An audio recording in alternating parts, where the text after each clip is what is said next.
Hello, I'm Isaac Hayes III, founder and CEO of Fanbase. And right now, we're accepting investors in our $17 million round to revolutionize the future of social media. Today, for just $399, you can own 60 shares of stock in Fanbase at $665 a share. Go to startengine.com/fanbase and invest today. While the big platforms have grown too massive and disconnected from their users, Fanbase is building a platform where creators and users truly come first. We've already raised $4.8 million from everyday investors who believe in this vision, and now you can join them. This is your chance to invest in a social media tech company with over 1 million users that is disrupting media by allowing anyone to reach all of their following and monetize their content from day one. The market is changing, big platforms are failing to serve their users, and Fanbase is stepping up to fill the gap. Don't wait until it's too late. Invest now. Invest for yourself and your future. Go to startengine.com/fanbase and own the future of social media.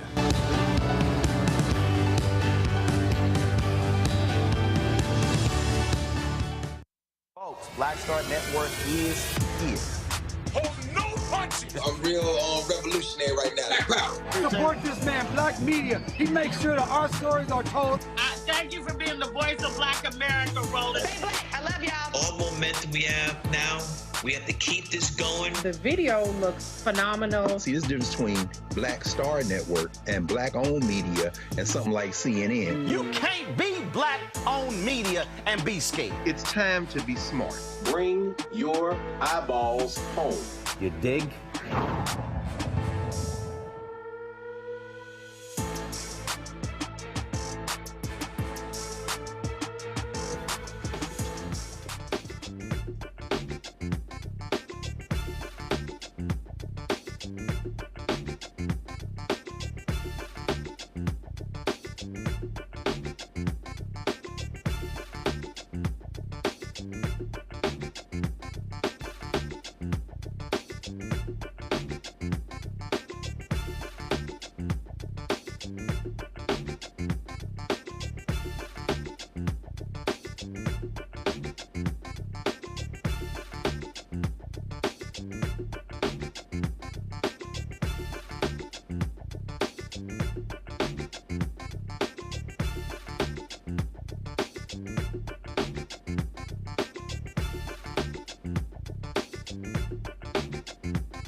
Today's Monday, February 3rd, 2025, coming up on Roland Martin Unfiltered, streaming live on the Black Star Network. The twice impeached, criminally convicted felon-in-chief Donald Trump talking about being an idiot. He is threatening to cut U.S. funding to South Africa over their land law, you know, the law where they are taking back land that the racist whites stole from black people.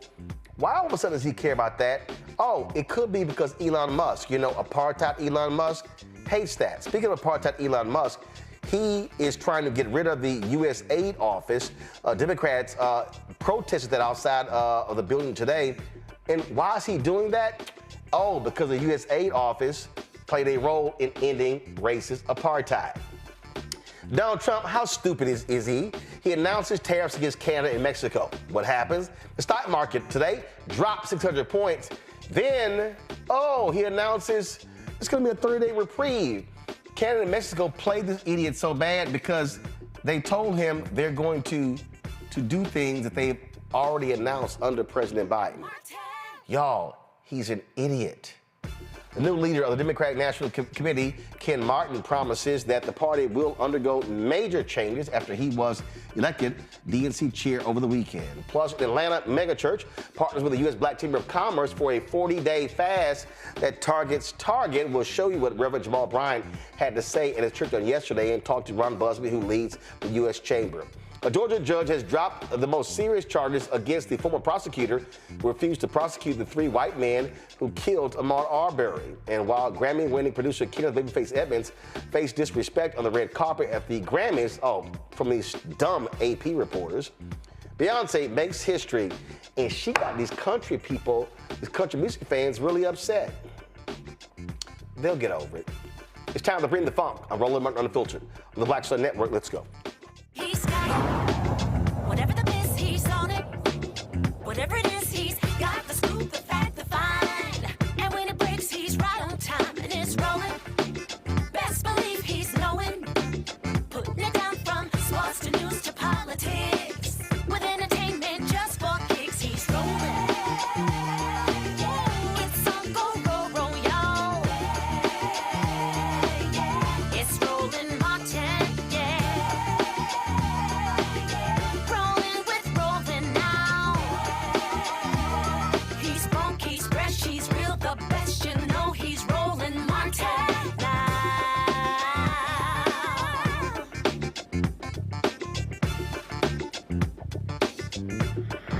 Martin.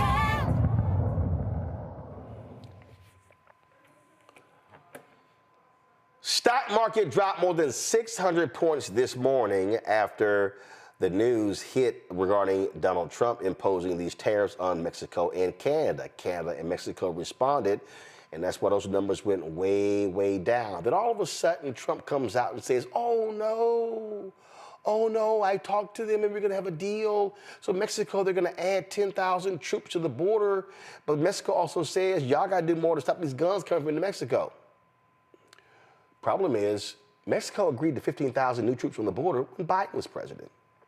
Then Canada announces, hey, we're going to move forward with our $1.3 billion plan to fight fentanyl coming across the Canadian border. His only problem, they announced it in December when Biden was still president. But see, MAGA is so dumb, if they actually believe that Trump, oh my goodness, by calling for the tariffs, he made them move. No, what he did is he pissed off Canada. Watch this. We are here this morning, my friends, as an unlikely group with leaders from across the political spectrum who've come together with cultural leaders, artists, academics, athletes, labor activists, and Indigenous militant activists. We represent the incredible regions of our beautiful country, and we are here for one reason. Our nation, our beloved Canada, is under threat. It is an economic threat, but it's also a threat to our values of decency and inclusion.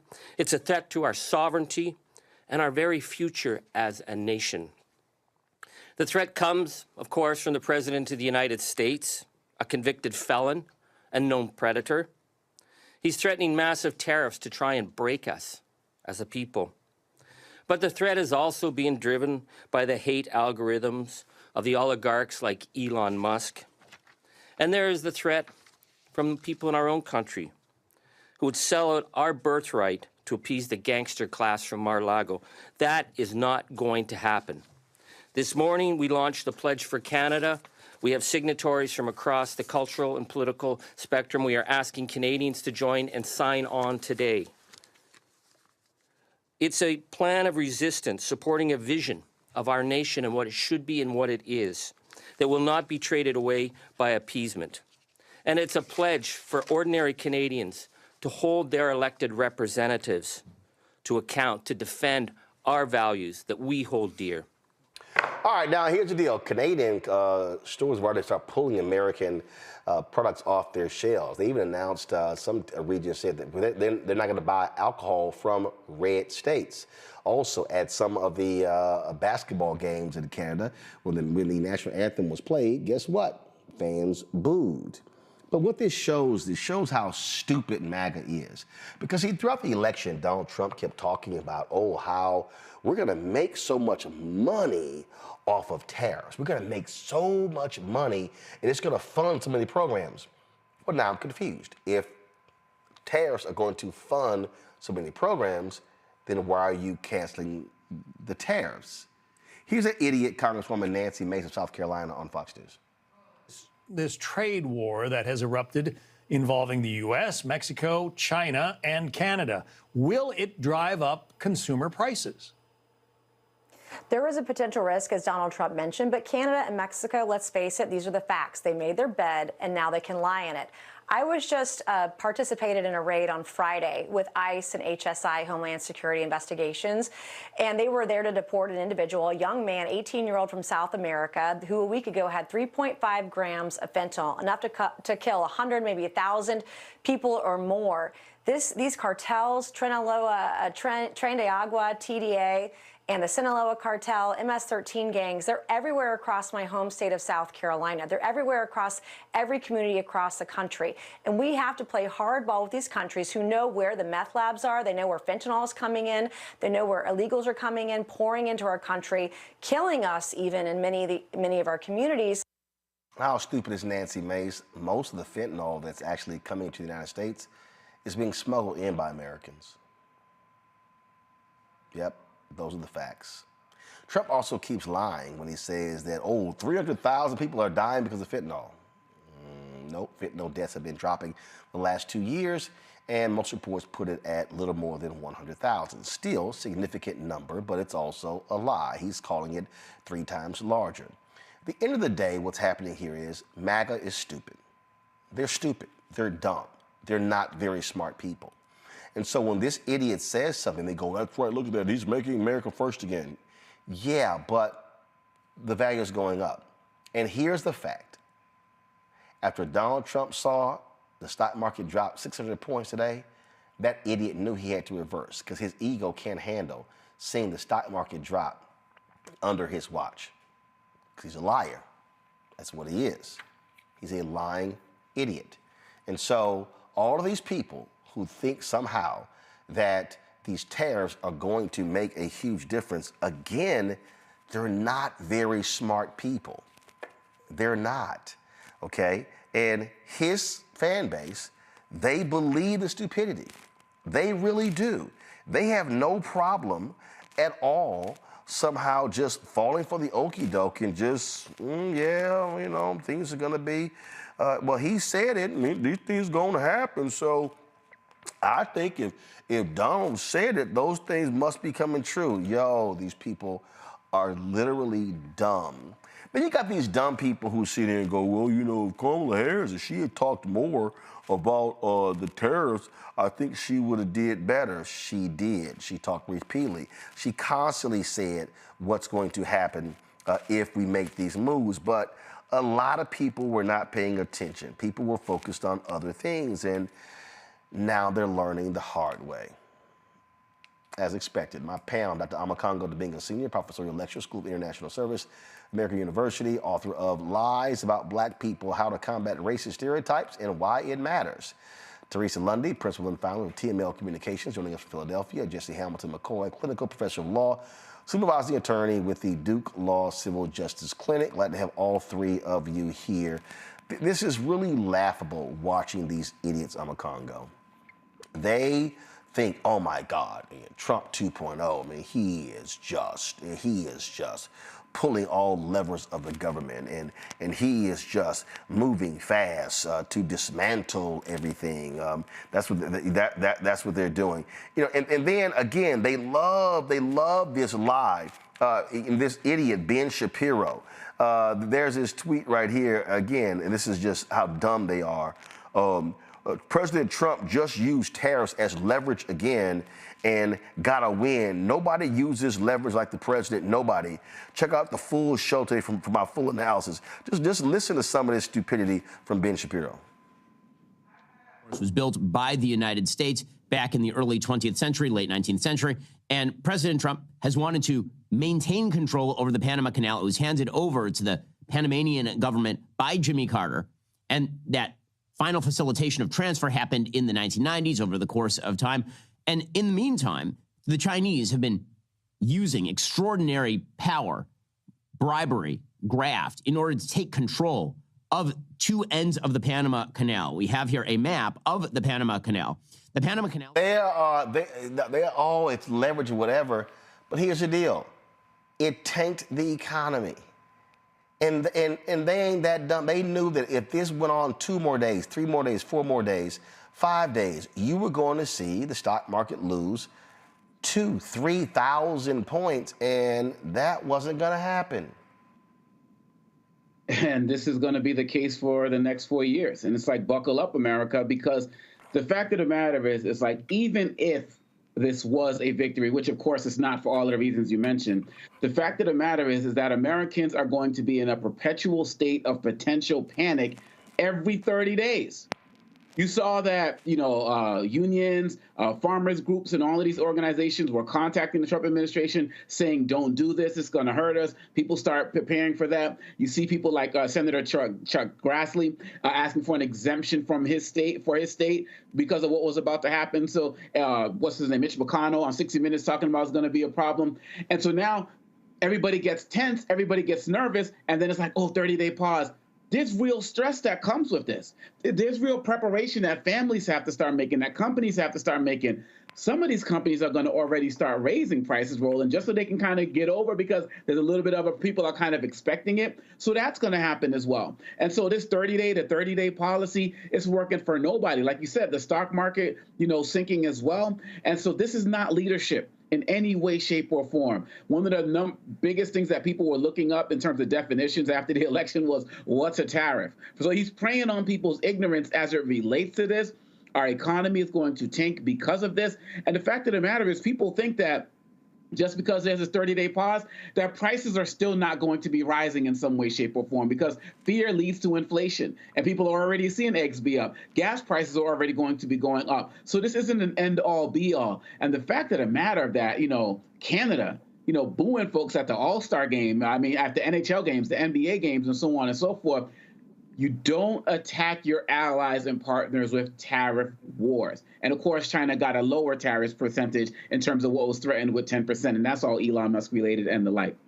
Americans, you have to demand more. And I'm sorry, and the Nancy Mace thing about, oh, these drug mules and all of that, they got all of this information and they know this and you know who also knows stuff, Roland? FBI agents. The people y'all are also getting rid of in terms of field officers and the like, who are also doing this job to combat fentanyl and the like. So this is just a 360-degree lie, and I'm glad that we're here exposing that, because Americans need to know better. And this is the work that we're going to have to do in order to every single day educate people on the BS. Here's what is hilarious to me, Teresa, you know, Trump is all in his feelings, talking about Canada and fentanyl. This is the CNN story. Canada makes up 0.2% of U.S. border fentanyl seizures. 0.2%. That's nothing. I mean, when we say minuscule, that's minuscule. Look at this here. Federal statistics show U.S. border authorities seize 21,889 pounds of fentanyl in 2024. The Canadian border, 43 pounds. Dude, stop it. And then, because this was his tweet, Canada has agreed to ensure that we have a secure northern border and to finally end the deadly scourge of drugs like fentanyl that have been pouring into our country. And then he's touting Canada will implement their $1.3 billion border plan. But Teresa, it was announced in December under President Biden. I think what members are seeing, especially in the Trump administration, is that what was supposed to be the talking point and the narrative that was going into how to make America great again, they started to realize that Biden's administration was the one who actually had their feet on the pedal getting the work done. Wait, hold on. Got it done without the stock market dropping. Yeah, it's like, again, when you hire the right people, when you include DEI, when you include, making sure that we are at the table, because, again, I know this whole DEI conversation is going to come up, but making sure that people who are qualified and that, look like every race that that is a part of American culture is at the table, we start to see the changes in how leadership and government actually happens.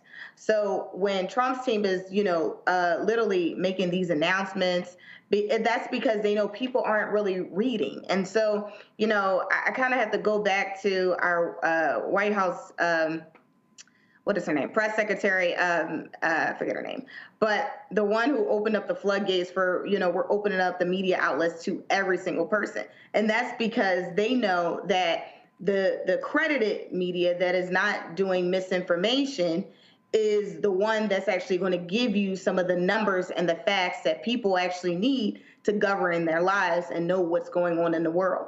Not the ones who, okay, that's the fact, I'm not going to fact check it, I'm not going to check any stats, I'm not going to get any witnesses, I'm not going to talk to anybody who actually knows what's going on, and we're just going to put it out. And so it makes it very hard for people when they're trying to get some of this news about what's going on in the White House and what's going on in the country to really try to figure out the best way of moving, in the right direction. This is the one that I really crack up laughing the most here, Jesse.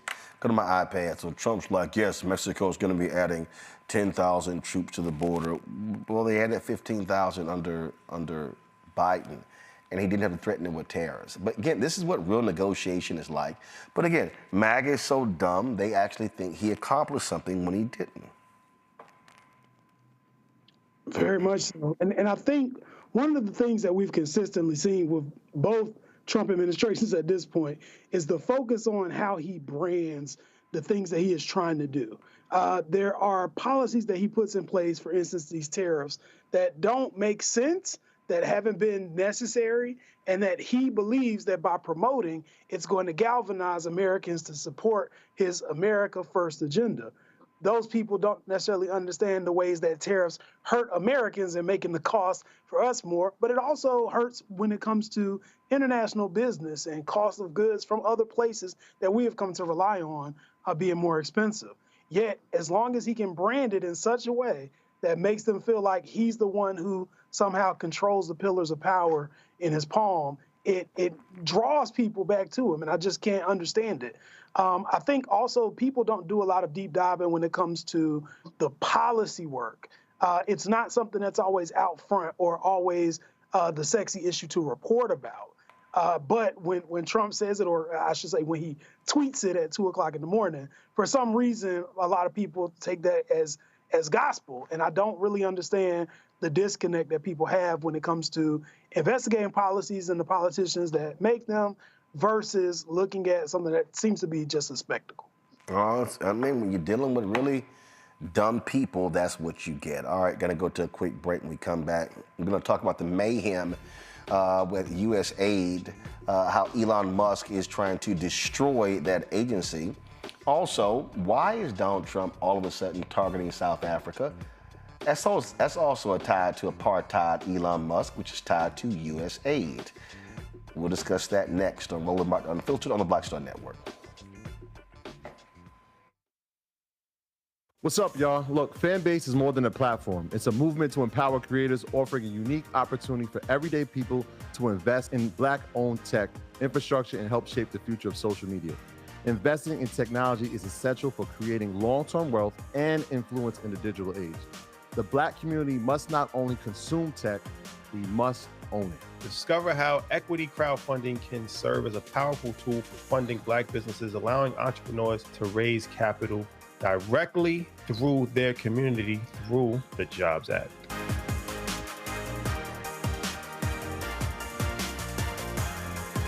Now that Roland Martin is willing to give me the blueprint, hey, Cyrus, I need to go to Tyler Perry and get another blueprint because I need some green money. The only way I can do what I'm doing, I need to make some money. So you'll see me working with Roland. Matter of fact, it's the Roland Martin and Cheryl Underwood show. Well, should it be the Cheryl Underwood show and the Roland Martin show? Well, whatever show it's going to be good.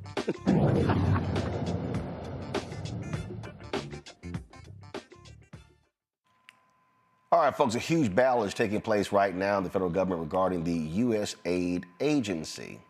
Now, what is that? That is an agency created by Congress to provide billions of dollars to various countries for a variety of reasons. Well, Elon Musk and his minions, they have been targeting USAID. They were able to access their offices, lock out employees, and shut down grants that have been going out. This has caused significant mayhem across the country. Democrats held a news conference today outside of the USAID office where they talked about what's going on here and how literally a coup is underway in this country. Here's Congresswoman Ilhan Omar. It is really, really a sad day in America. We are witnessing a constitutional crisis. We talked about Trump wanting to be a dictator on day one, and here we are. This is what the beginning of dictatorship looks like. When you gut the Constitution and you install yourself as the sole power, that is how dictators are made. What Trump and Elon and all of their cronies are trying to do is take away the constitutional power of Congress. We get to decide. We have the power of the purse. We get to decide where money is allocated, and it's the executive's power to make sure that that money gets to where it needs to get. When we talk about civil servants being let go, what we are talking about is not saving money. It's essentially saying they can get paid while they're home and their work doesn't get done on behalf of the American people.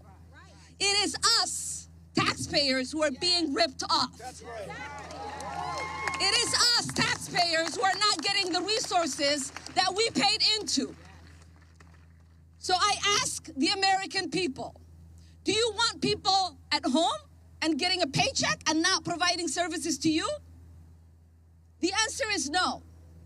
Do you want the executive making the only decisions in this country, or do you want the elected representatives that you sent to Washington making those policies?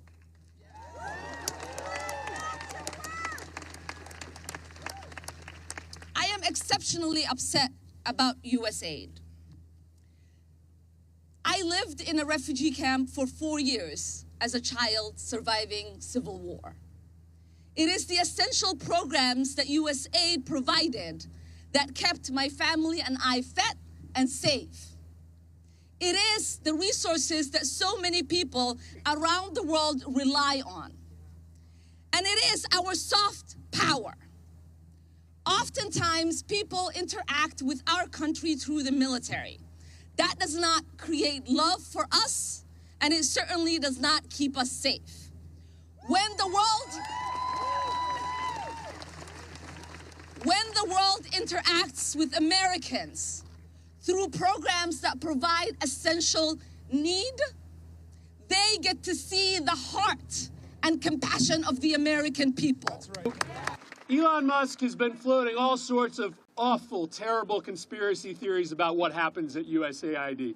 Let's make it very clear that every single day, America is safer because of what happens at USAID. USAID fights terrorist groups all across this world, making sure that we address the underlying causes for a retreat to terrorism. USAID chases China all around the world, making sure that China doesn't monopolize contracts for critical minerals and port infrastructure all around the world.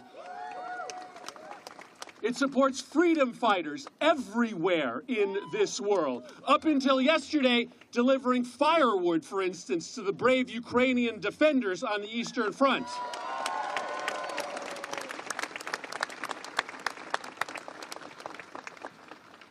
But let's not pull any punches about why this is happening. Elon Musk makes billions of dollars based off of his business with China. And China is cheering at this action today. Now you might ask, USAID, why is this such a big deal? Well, Elon Musk has called this an evil agency that needs to be shut down, loads of corruption.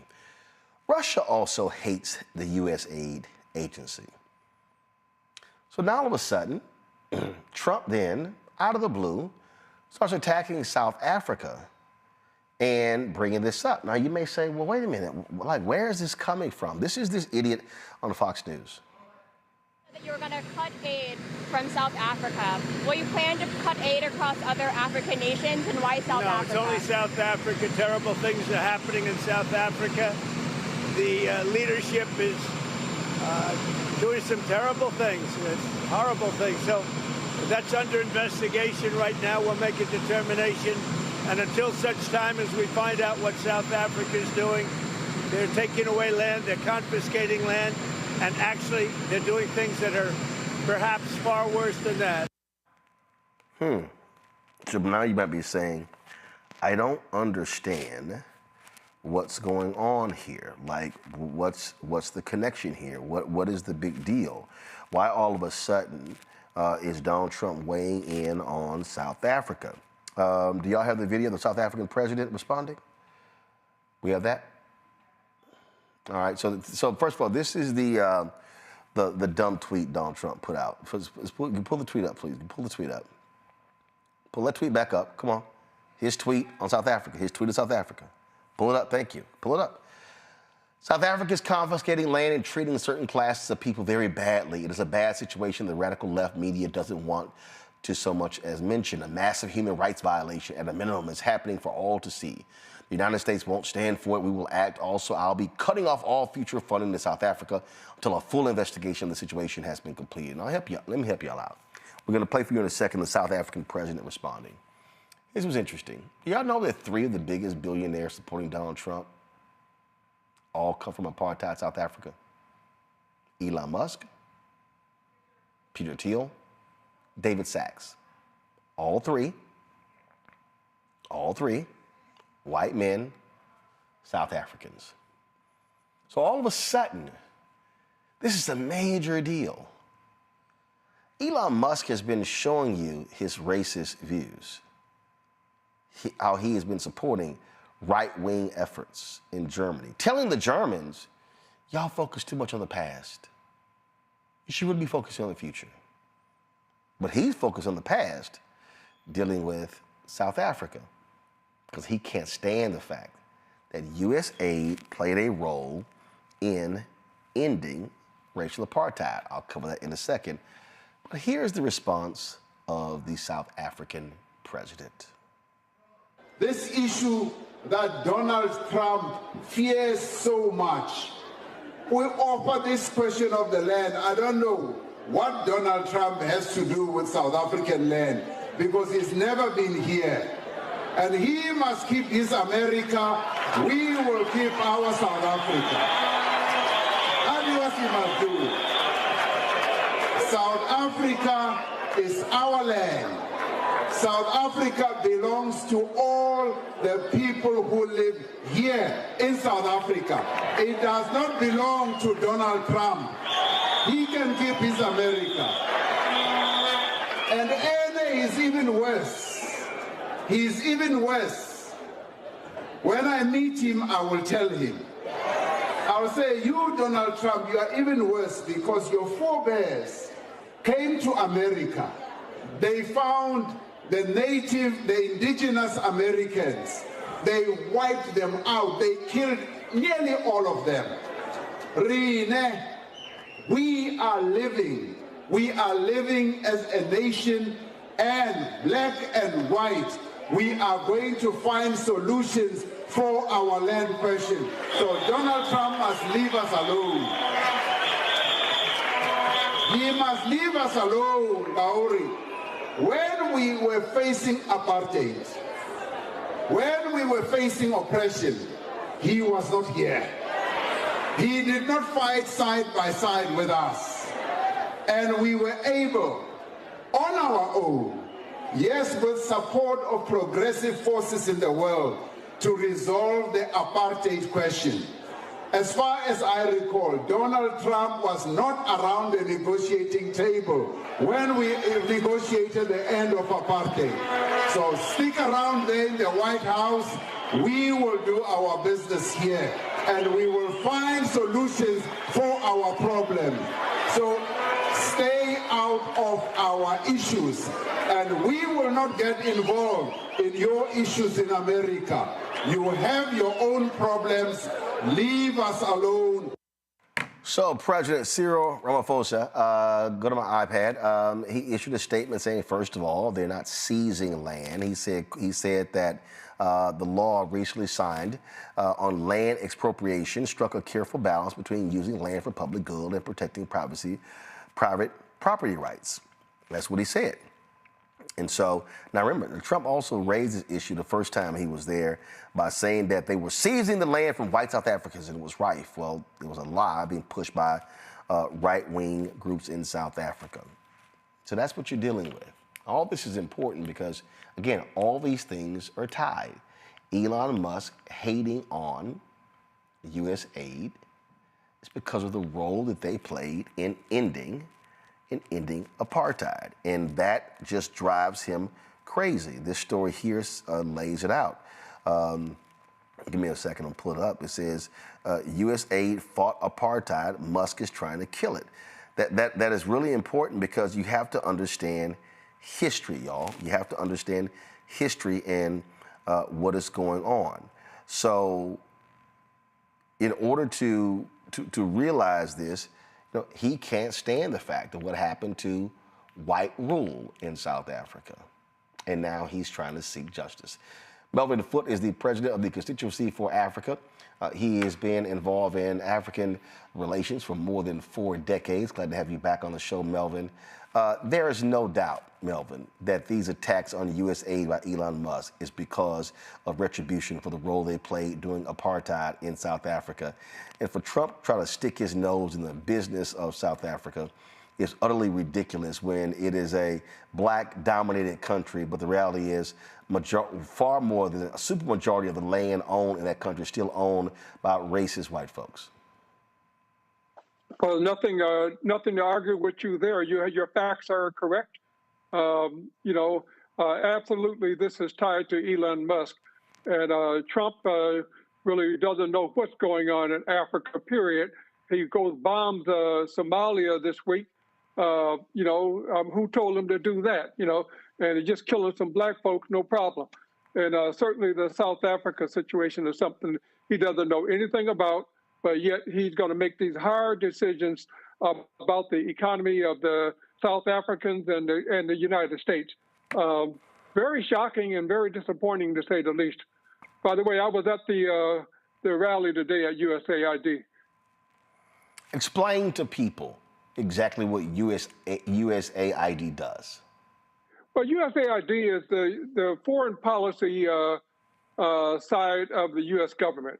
Their job is basically to dispense aid and to help address a myriad of health problems, agriculture projects, water projects around the world. So they're the soft side of the U.S. government. You got the military on the one side, you got diplomacy on another side, and then you got the USAID in the middle that's providing food, providing hard to get HIV/AIDS drugs to people who need them. They're helping build water wells and that kind of thing. Now, I'm not perfectly 100% supportive of USAID myself. We're actually lobbying them to get more black businesses involved and to make sure the diaspora here is involved in implementing USAID programs.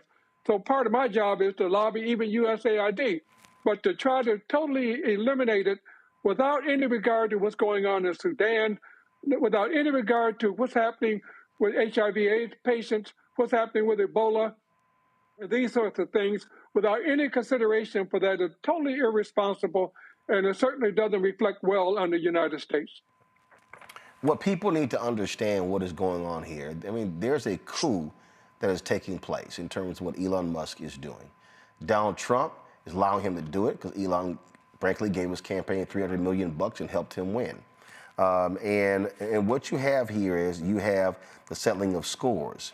However, as it relates to South Africa, who the hell is the United States to tell South Africa about land confiscation when they are still dealing with the economic calamities, economic fallout of racist apartheid, where a minority of whites controlled everything in that country, and they subjugated black people. They subjugated those black South Africans to a desolate life. Yeah. The same thing is true of the tariffs in Canada and Mexico. I'm going to Canada on Thursday to Toronto, and I'm sure it's an Africa policy conference, but I'm sure the question is, what the heck is going on in the United States? I mean, you call yourself punishing your ally, your neighbor, when in fact, that's going to blow back and raise our own prices here. It's going to punish the American people. So you ask yourself, why he do these things? And I'm thinking that it's more as individuals making decisions. They're going to make money off of it. And so he'll go along with it because you make campaign contributions. And it's a very, very scary time for us here in this country. There's talks of dictatorship. There's talks of fascism. We wasn't around then, but maybe we're seeing it in real time as we talk. Obviously, if you are South Africa or any African nation, and then you receive aid from the United States, you have to be worried about the insanity that's emanating from 1600 Pennsylvania Avenue.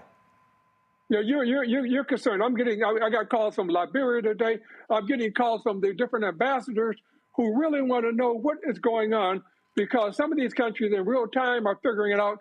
This is going to devastate our economy. And they want to know, is it going to happen? Is it not going to happen? What's going to be? And I don't have the answer. You don't have the answer. None of us have the answer. We'll cut on the TV tomorrow morning. It'll be something totally different. My daughter, in fact, is with USAID. She's in Jamaica. And so I'm getting 3 calls a day from her. She won't push me to go to the rally. So the world doesn't know what to make of this. And I can guarantee you, countries across the world are totally discombobulated by what's going on, and certainly the countries in Africa, because they can't. You can't explain it. You can't say he has a new policy and this is what we have to do now. It doesn't make any kind of sense. Unilaterally putting tariffs on countries. What are you going to do for Africa with the Africa Growth and Opportunity Act? Is he going to add tariffs? That's not in the interest of the United States. And so the countries in Africa, I would say across the board, are shaking and with no understanding about what's happening. Questions from my panelists. Teresa, you first. What do you have for Milton Foot? Well, thank you so much for attending the rally. I just wanted to hear a little bit about maybe what some of the speakers were advocating for at the rally and maybe some of the outcomes you guys desired to have.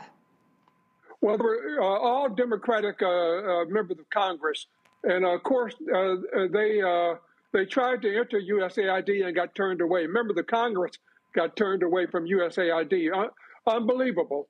So a lot of it was really pushing back on what has happened in the last 24 hours. What is happening in terms of USAID and cutting foreign aid unilaterally. Congress is the vehicle that appropriates money. And so you're circumventing Congress because you're not giving them or the American people a return on what they are putting their money for. You're telling people you're going to be suspended, so go home and collect a paycheck. Well, this is not what the Congress wanted. They didn't want people to stay home collecting paychecks. They wanted them to go out and help people around the world, address their food, water, and health issues. So a lot of it was explaining these kinds of things and really encouraging people to stand up and support, push back. There's a sense that a lot of Republican members of Congress are not thrilled by what's happening either. And so maybe some of them will decide to join with the Democrats to try to bring some sanity back to the public policy arena. I got no faith that's going to happen. Makongo. Thank you, Mr. Foote, for your tireless work over these decades. I really just speak for a lot of people in saying thank you. Oh, my question is, could you speak about the real on-the-ground consequences of what's happening right now? I hear stories about hospitals closing, potential rises in aid, food not getting distributed. And part of me feels like this is part of Elon Musk's racist view towards Black people, and it's a way to punish them. But what are the real consequences on the ground for people in African countries right now? Well, one of the realities of USAID is 80% of the money that USAID dispenses for developing countries actually ends up in the United States. We're buying General Motor vehicles. We're buying food products from the United States. The money is actually spent with businesses here. And that's why a lot of these entrepreneurs here are not happy about that. This is their bread and butter also. I think a lot of the consultants who the U.S. Has engaged to help with these processes, they're being laid off. And so that means that the projects themselves are being mothballed. Nothing is happening. Nobody's going to the village, and things are just coming to a grinding halt. It's hard to say exactly what's going on right now, but I can tell you it's not good. And I can say that even if you tried to reverse it tomorrow, it'll take a while to ramp back up and to get back to where you were. And that's part of the problem. This is not a overnight kind of a thing you can do. You close the office overnight, tell people that they're furloughed, and you think you can put them back together in 1 week? I don't think so. So it just created a whole lot of chaos and a misunderstanding about what's going on. And then the health systems and the agriculture systems and the systems that USAID has been supporting are grinding to a halt. Well, not only that, as we heard that news conference, you had some Syrian troops who walked away from their jobs because they weren't getting paid. And so when you just unilaterally just cut folks off, there are real world implications to these decisions. And unfortunately, you just have a fool who has been allowed to infiltrate so many parts of this economy. And he's just making rash decisions, not thinking, and he's got a band of 18 to 24-year-olds who are leading the effort, doing whatever the hell is it that they want to do. And so that's the problem that we have. Jesse, your question. So I understand that this is part of Elon Musk's bigger strategy. And with him and this Department of Government Efficiency, I have serious concerns about security and just some of the access to information that he has from this control over USAID. Was there any discussion had during the demonstration today about potential court action? And are we optimistic about anything that the court's going to do? There was talk about court action. There's apparently something going through the court right now. They're looking at some lawsuits and that kind of thing. But what Trump has basically corrupted the court system. So we saw what happened with the Supreme Court. How much faith do we have in the court system? And he's trying to set up a paradigm where he can move USAID under Mark Rubio has been named the acting director of USAID in addition to his portfolio as Secretary of State to give it some cover. But, you got other people who are going to talk about what's going to happen. One of the tragedies of all this is that our so-called enemies, China, Russia, and the Arab countries and so forth, they're having a field day because of this stupidity. And if we think we got problems now, the problems are going to mount years to come. And we're dependent on the African resources like the rest of the world, the lithium, the cobalt, the coltan, and all this other stuff. But we're dependent on it as these other countries are. And I think we're just handing them a silver spoon in these negotiations. We're really hurting ourselves. And I think that you're going to see Africans, rather than to come to the United States to go to school where they feel like they're going to get all kinds of problems, maybe they go to Beijing. Maybe they go to Moscow. I think in the long term, we're doing some irreparable harm with this policy.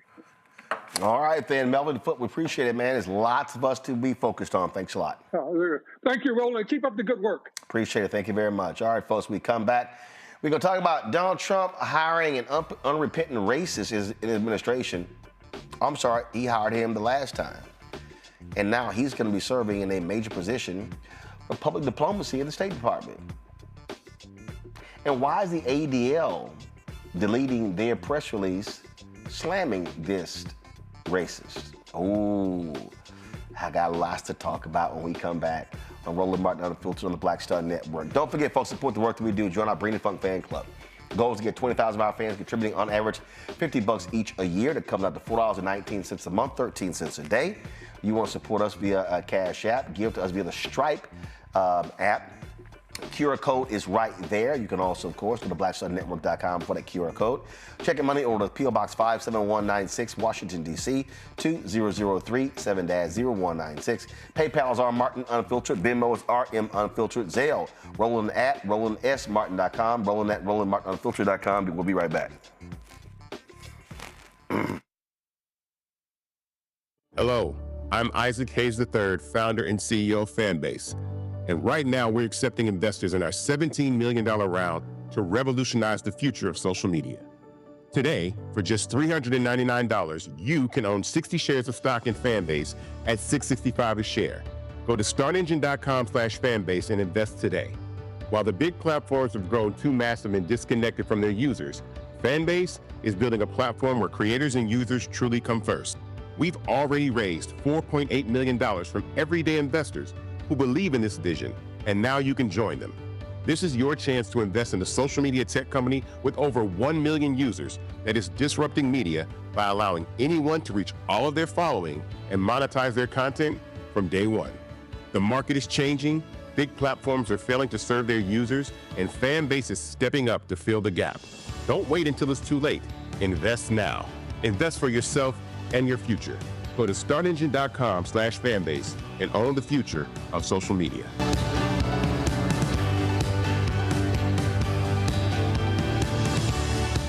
Hey, what's up? It's Sammy Roman. Hey, it's John Murray, the executive producer of the new Sherry Shepherd Talk Show. It's me, Sherry Shepherd, and you know what you're watching, Roland Martin Unfiltered.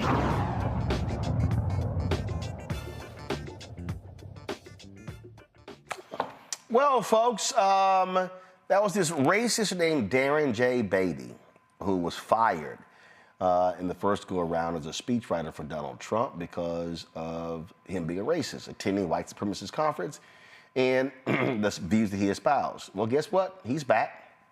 He's now going to be the acting undersecretary for the State Department dealing with public diplomacy. That's right. So what does Darren really think about? Check out this. This was his tweet from October 4th. Competent white men, actually, let me pull it up for a second, y'all. He literally tweeted this here. No problem. See, these racists have no problem being out here. He tweeted, competent white men must be in charge if you want things to work. Unfortunately, our entire national ideology is predicated on coddling the feelings of women and minorities and demoralizing competent white men. That's a real tweet. In addition to that, he had more to say on this here. He said, I don't know about you, but I think that we've heard enough complaining from women and minorities. The entire purpose of this nation is to coddle the feelings of women and minorities, agonizing to think of what could be possible if such undignified and lowbrow nannyism were abandoned. Yep. How about the public diplomacy when it comes to that? And he had tweeted this on January 6th, y'all, 2021. Tim Scott needs to learn his place and take a knee to MAGA. Ibram Kendi needs to learn his place and take a knee to MAGA, learn his proper role in our society. BLM must take a knee to MAGA. They must learn their place. K. Cole James of the Heritage Foundation, the first black CEO of the Heritage Foundation, needs to learn her natural place and take a knee to MAGA. That's what he said. Now, the ADL this was the initial statement. For a while there, they had deleted this, but they had posted this. This was when the first go around. It is downright shocking that the White House has appointed Darren Beatty, who once attended an event with white supremacists and participated in a panel discussion with white nationalist Peter Brimlow, to serve as a member of a commission specifically created to help preserve the memory of Jewish victims of Nazi atrocities during the Holocaust. Beatty spoke at a conference of the racist and extremist H.O. Mencken Club, where he participated in a discussion with Brimlow, the creator of the racist and anti-immigrant website VDare. As we have said before, there's no place in any presidential administration or government commission for an individual who would attend and participate in such well-known racist events. Now, again, that was last time, but check this out. So the ADL also posted this on their Twitter feed. Dan Beatty has no place in a role representing American values abroad as acting under Secretary of State for Public Diplomacy and Public Affairs. Throughout the years, Beatty has participated in several conversations and events organized by notorious racists, anti-Semites, and white supremacists, and has continuously promoted an array of conspiracy theories, including those related to the January 6th insurrection and the Great Replacement theory embraced by anti-Semites and white supremacists. It's no shock who they are, Jesse, because guess what? Trump has said it's good. It's no problem to be a racist. You are more than welcome in my administration. You're on mute. You're on mute. There you go. Go ahead. The hard part is it's kind of difficult to convince people otherwise, because he's been racist. Like he last time when we went through the same thing with him and Steve Bannon, and now I guess he's got his new person. I think the concern here is for the folks in our nation who don't see it. And I'm not quite sure what to make of that. It sounds like this person, obviously has his strong-held beliefs and views, and he's entitled to believe whatever he wants to believe. But it seems very, very shocking that he would be able to get a position with access to any sort of policy that has to deal with everybody, because... Now, remember, he was fired before. Correct. Once it was exposed, he went to the conferences. He's since tweeted these racist views, and they're like, we're good. Come on in. Absolutely. We know that this is what this administration is wanting to do and say, and how this administration feels. And while people still somehow find ways to support and do all kinds of mental gymnastics to get around it, I think that proof is that birds of a feather are flocking together. He told you what he is. He's been fired. He's been brought back. There's something about him that this administration values. They love racists. They got no problem with these bigots, Amakongo. It's who they are. Like attracts like. And really, at the end of the day, the fact that they continue to just peel it all off to let everybody know where folks at. People still too busy dealing with tariffs and USAID and all that, and they think that these types of nominations are going to sweep under, the rug. But I'm glad that ADL spoke up about this. I mean, I think the man is also Jewish, as far as if I can recall. When Biden came in, he removed him from a committee that was looking over various sites, relating to the Holocaust and the like.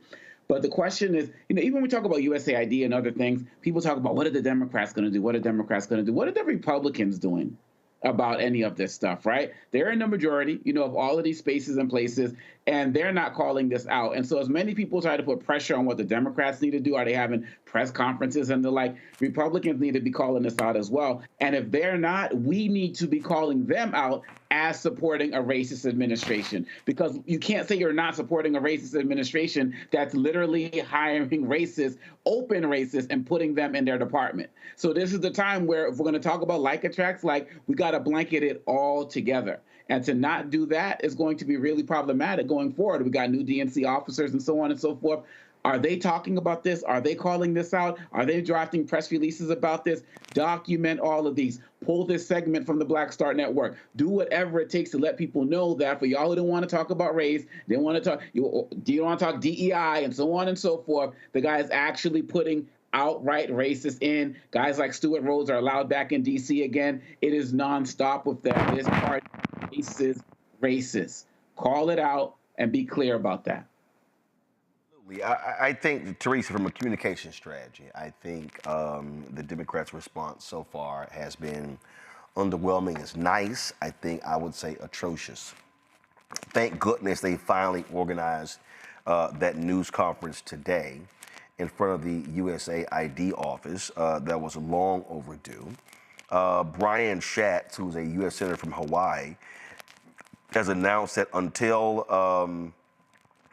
they restore the office, he is going to stop every State Department nominee that comes up from the Trump administration.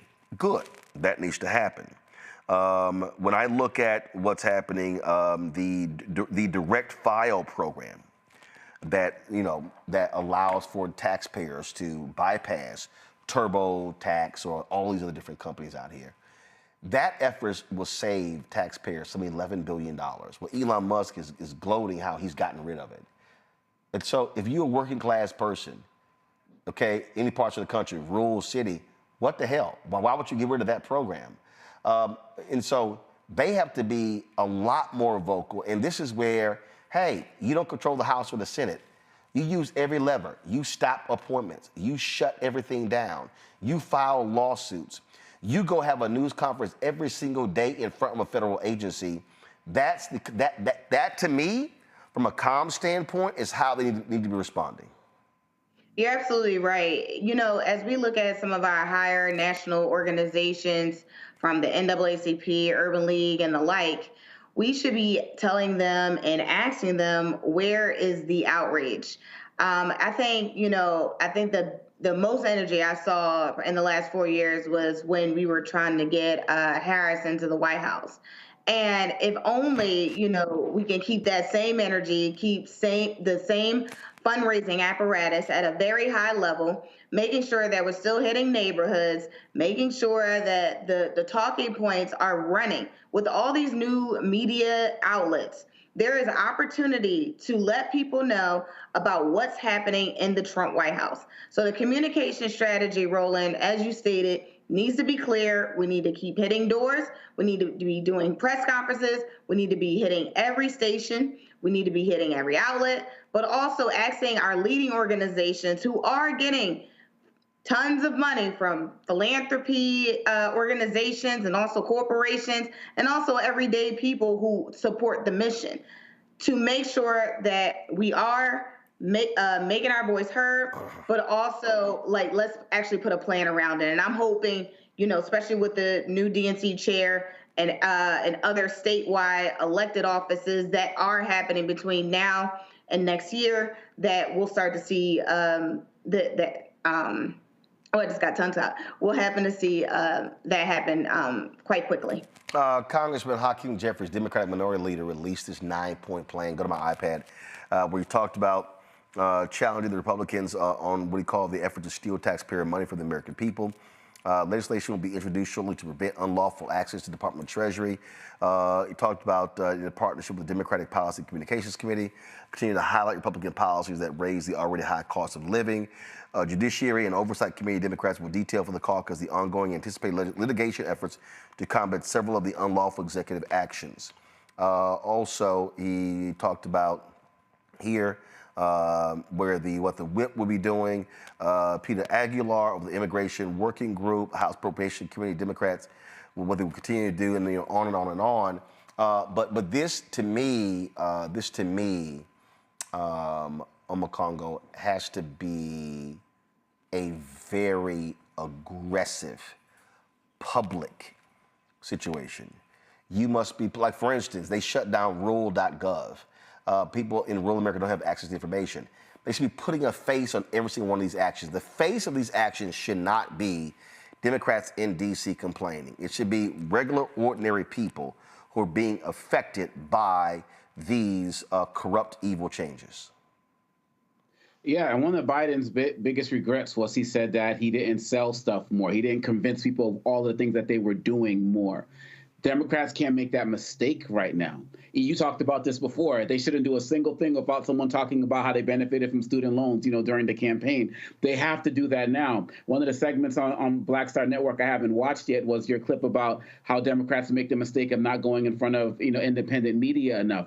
There are no. Have they pulled any stories from their federal loan cancellation or federal programs that Trump tried to cancel when so many people were concerned about Medicaid and Medicare and all of these other issues? Are they pulling those stories?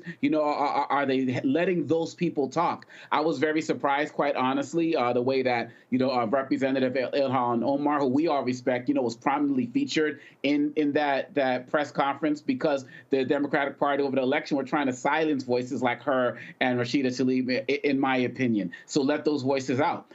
With Kenyatta and Hogg out there as well, who know new media platforms. They have an opportunity. Trump in 14 or 15 days has given them so much fodder. But my concern, Roland, is that he's throwing so much at them that, by the time they get on one step, he's on to step 2, 3, and 4. That's why they need to have a multifaceted team. They need to have a rapid response media team taking advantage of all the social media platforms, because I refuse to believe that these folks in rural America can't be reached because they only watch Fox and so on and so forth. They care about their bills. They care about their electricity, their water, their eggs, and machinery, just like everybody else. And they will listen if they actually find somebody who they believe represents their interests. And so the Democrats have to do this. It hasn't even been a month, Roland. They should be seizing on this right now. They don't have a minute to waste. Here's what's crazy here, Jesse. Go to my iPad. Let me give 1 second. Let me pull this up. Elon Musk touted firing the group that led the direct file. And one of these tech bros put out 18F, the far left government-wide computer office that was recently taken over by the allies of Elon Musk. It's also the same agency that built Elizabeth Warren's direct file tax program. Okay, now they're complaining that direct file was unconstitutional and was wrong. Okay, here's a story right here that says it helped people file their taxes simple.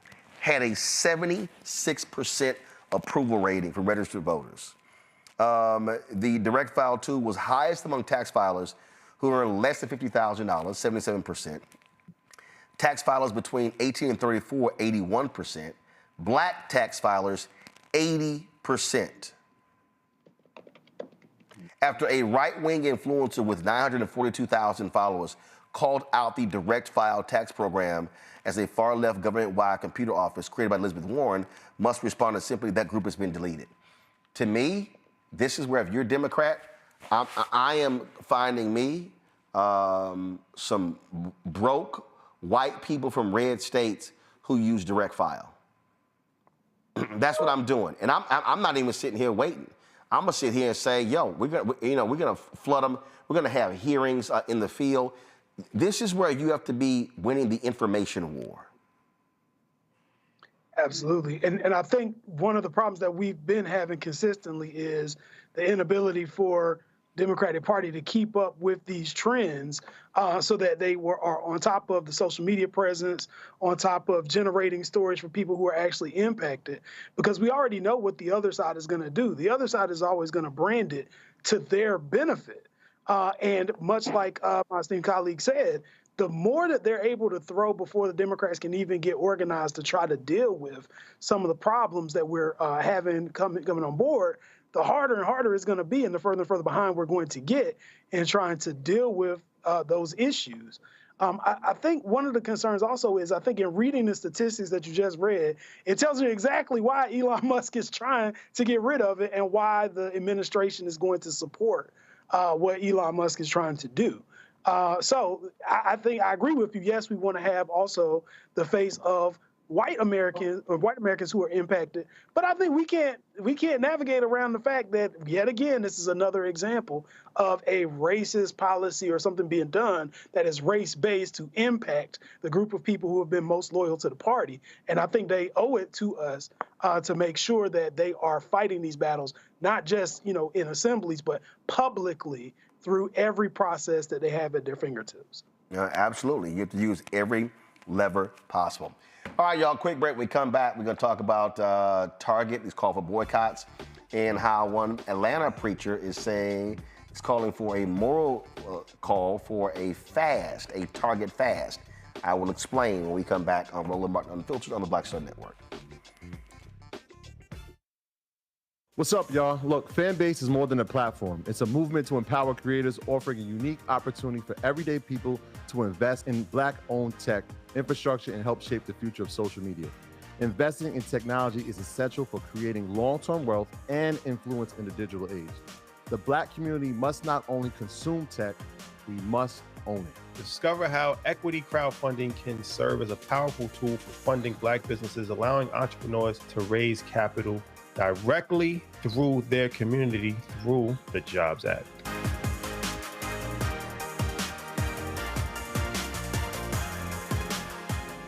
Hey, what's up? Geek Tony in the place to be. Got Kicked Out Your Mama's University, creator and executive producer of Fat Tuesdays, an air hip-hop comedy. But right now, I'm rolling with Roland Martin, unfiltered, uncut, unplugged, and undamn believable. You hear me?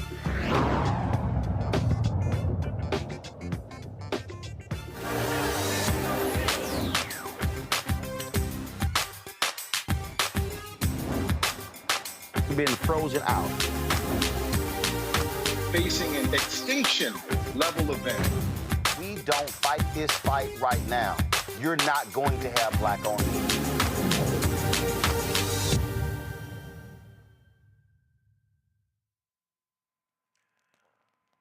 Well, the folks at We Are Somebody, go by the Strike for All on social media, started their boycott of Target on Saturday. We had, of course, Anina Turner. This is her organization. Had her on the show on Friday. But on Sunday at New Birth Missionary Baptist Church in Atlanta, Reverend Jamal Bryant unveiled the religious leaders' response to economic empowerment. So listen to what he announced yesterday at church. Calling the conscientious Christian community all over this country, the conscientious Christian community all over this country, I am calling for a 40-day fast from Target.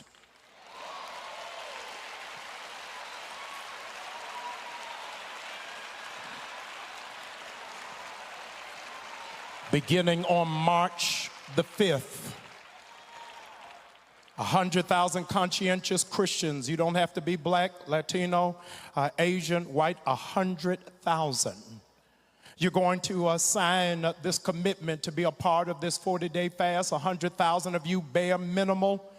I'm asking you that after service, you'll go to targetfast.org.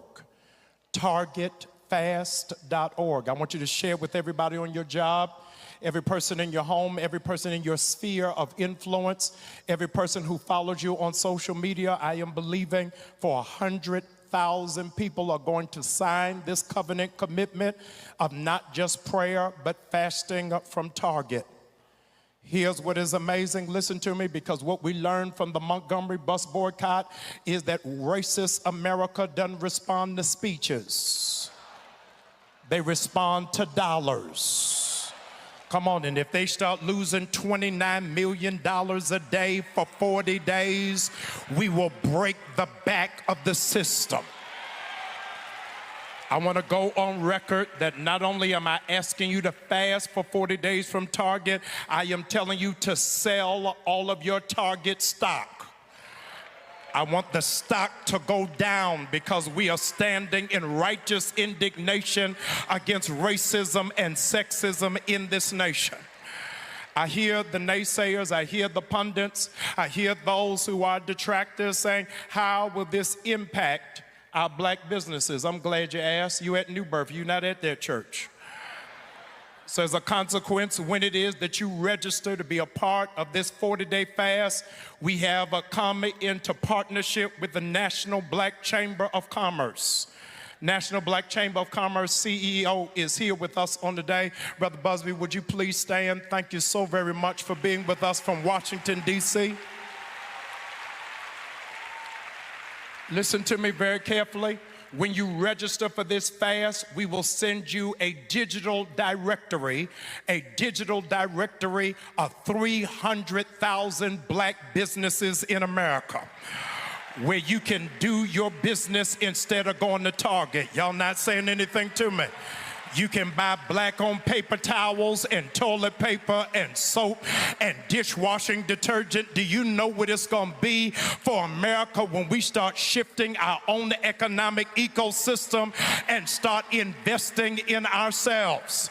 Let me further say to all of the black vendors who presently have products in Target, we are not starting for 30 days because I want you to have enough time to shift all of your product digitally so that the community will be able to support you, your business will not fail, and your family will not suffer. Additionally, every black business that is not in the Black Chamber of Commerce, you got 30 days because the fast does not start until March the 3rd. I need Target to be on a full alert because we are operating in decency and in order. We are operating in decency and in order. We are operating in decency and in order. I'm going to say it again. We're operating in decency and in order. I'm saying this before they got a new FBI chief that calls us a terrorist organization. We doing it in decency and in order. Target, you got 40 days to pull it together because you made a commitment after the death of George Floyd that you would invest $2 billion into the black community before, watch this, December of 2025. So you to pull out of that commitment in January, you are reneging to the financial commitment you made to our people. Y'all ain't saying nothing. You got 40 days before we shut all of it down. We are calling all of the stockholders to be accountable to the commitment that you made to black people. Y'all ain't saying nothing. And I got naysayers saying, won't you just preach the gospel? I'm preaching the gospel. Jesus kicked over tables and used the whip to drive people out when they were out of order in handling God's people. Joining us right now is Ron Busby. He is the president CEO of U.S. Black Chambers Inc. Glad to have you back on the show, Ron. So in terms of this support, this assistance for black-owned businesses, this list that's going out, walk us through that process. There's the first way to get involved, as Pastor Bryant just discussed, is to go to fasttarget.org. It will give you information there. What we are doing in partnership with Reverend Bryant and New Birth is to give you tools that you can utilize during the fast. We're not here to tell you what not to do as much as we are here to tell you where you can support black-owned businesses, where you can spend your dollars. This is an economic agenda versus one of disobedience and disruption. We do want to disrupt what's going on at Target, but at the same time, we want to make sure and ensure that black-owned businesses are getting their access to the dollars that currently are going into the coffers of Target. So go ahead. Once you sign up to Target Fast, you will then be sent a toolkit, and part of that toolkit will be buyblack.us, which is the directory of black-owned businesses across the country. If you are a consumer, you can now say, hey, I really enjoyed supporting Target because of the black brands that I was able to buy and purchase while I was in the store. You can still support those brands as well as business owners by either going directly to their website to find where those products else can be found, or going directly to that business owner and purchasing it directly. You can go to USBC to find out how you can support other black-owned businesses outside of those that were found in Target, because we want to make this a long-term economic strategy. This is not just about the 40-day fast, but really is about changing the environment for black businesses as well as black consumers. Have you or anyone else had any conversations with Target, its CEO, its board members, about their decision to pull back on their programs, to add more black-owned products to their shelves, and also that $2 billion annual commitment to spend on black-owned businesses? We have not. Chambers, it is our role to really not to be antagonistic to any particular product and or business, but really to be more supportive, of black businesses. So we're going to make sure that the black businesses that are in Target, as well as black businesses that are not in Target, can be supported and be found by black consumers. I think now what we're seeing is that black people are seeing the power in their economic dollar. So as opposed to saying, hey, don't go to this store or go to that store, what we're seeing is every day there are new stores that are signing up saying, hey, we're going to remove our DE&I initiatives. And so as opposed to having lists that are good guys and bad guys, we're saying we know that black businesses are where the rubber hits the road. We know that they have been the economic agenda and the economic motor for this country. And so for us at the U.S. Black Chamber, we're making sure that we are giving people those tools to find those black businesses to keep those dollars in our communities. Questions from the panel. Jesse, you're first. So first of all, I like what you're doing. It sounds like it's a really good plan. I'm just curious, are there any other big box retailers that are scheduled for a similar boycott? Target is the first one. They're one of the largest retailers in the country. Target was put on notice because of the commitments that they made before the murder of George Floyd, the commitments that they have made since the murder of George Floyd, and really their retaliation of those commitments and their reneging of those commitments. I would say that in the future, if it is successful, and I anticipate this being successful, that you will see that there will be other companies that will either follow suit in saying, okay, guys, we got to change our DE&I practices to go back to be in line with what our original commitments were, or you will see other businesses fall in line to say, okay, we're going to now fast, or as many people are saying, boycott those retailers as well.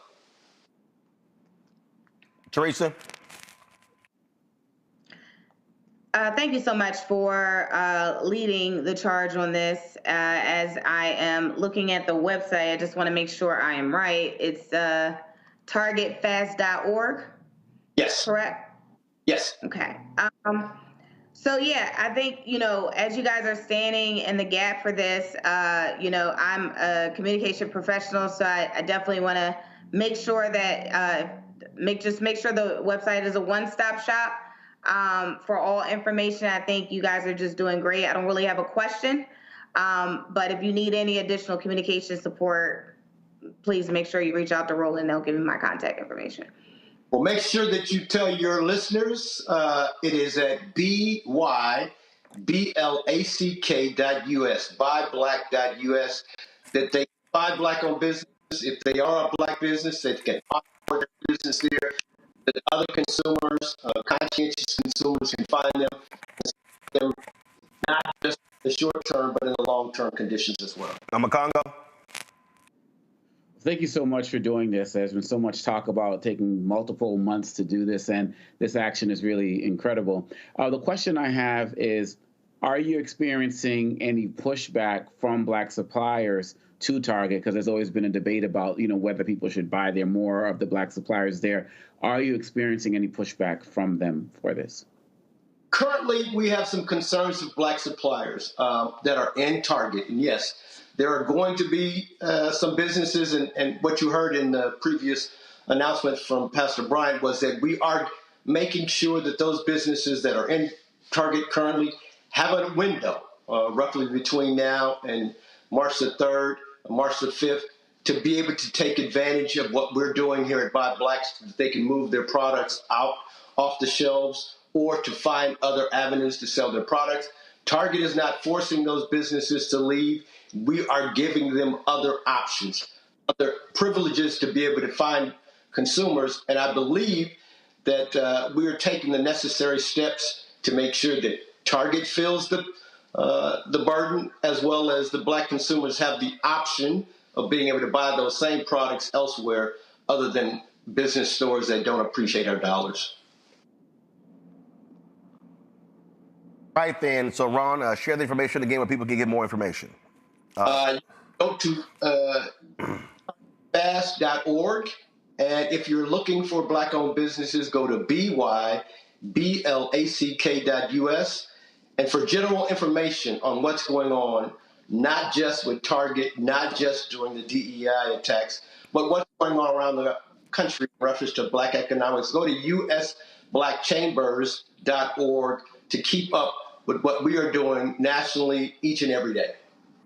All right, so I'm on the, let me pull it up here. I'm actually on the map here. And so when it says Buy Black, and I go here and I see these cities pop up. So it says here, Oakland, Las Vegas, Tulsa, Louisville, Philadelphia, DC, Atlanta, New Orleans, Orlando, Miami.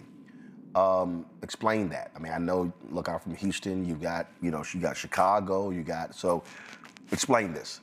Yeah, those are the biggest places that we currently have that have the large warehouses that we get products out to you. Pseudo distribution areas of large Black-owned businesses that we can make sure consumers and interested suppliers can find.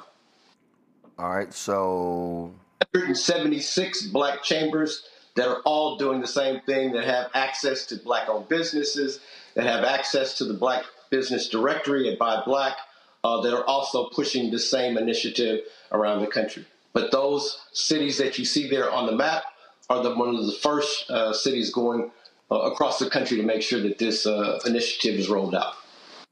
Got it. So, all right, so here's a perfect example. I just typed in, so explain to me how this works. So I typed in toilet paper, Washington, D.C., and then these are the search results. So I see a restaurant, I see a beauty supply, I see... Yeah, if you go into the city, it will tell you, hey, here is the Black-owned businesses in Washington, D.C. That are currently in the Buy Black directory. And so you can hit on any one of those. It'll take you either directly to their website, or it can take you to information on those Black-owned businesses. All right, so does it mean you're looking to, so let's just take Atlanta. So are you looking to, if folks have businesses, how can they add their information to this? You go straight to buyblack.us. You can onboard your business free of charge. You can also get certified as a Black-owned business free of charge. There's a little bit of difference. We go through some more due diligence to ensure that you are who you say you are. That's for grants. That's for opportunities to do business with the state and or federal government. Those cities that you see there, we populate those cities with the businesses inside those. You can go by the city. You can go by category of business, or you can go by, if you're looking for toilet paper, for instance, you can go by that as well. All right, and the other site is targetfast.com? .org. .org? Okay. .org. All right, give me 1 second.